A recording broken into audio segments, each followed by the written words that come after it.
નમસ્કાર, જય દ્વારકાધીશ મિત્રો શંકા છે ને એ સોના ઉપર જ થતી હોય, બરાબર છે। કોલસા ઉપર કોઈ શંકા ના કરે અને સત્યની કસોટી હોય।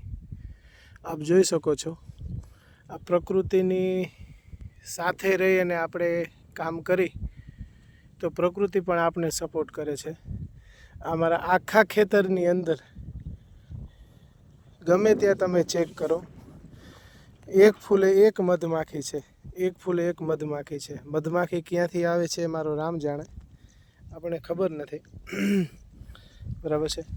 પણ પ્રકૃતિની સાથે રહી અને કામ કરી, પ્રકૃતિની સાથે રહીને ખેતી કરી, પ્રાકૃતિક ખેતી કરી તો કુદરત પણ આપણને સપોર્ટ કરે। આ નવું મધમાખીના લીધે, પોલિનેશનને લીધે આ નવું ફ્લાવરિંગ છે એ પણ આપ જોઈ શકો છો। એનો મતલબ એ છે, મધમાખી આવે છે એટલે એનો મતલબ એ છે કે હું પણ આમાં કોઈ પણ જાતની પેસ્ટિસાઇડ્સ કે કેમિકલવાળી દવા છાંટતો નથી।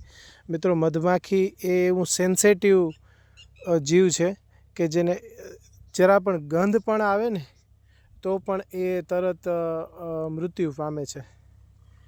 એટલે પ્રકૃતિની સાથે રહી અને આપણે કામ કરી તો કુદરત પણ આપણને સપોર્ટ કરે। પોલિનેશનમાં ખૂબ જ મહત્ત્વનો ફાળો છે મધમાખીનો।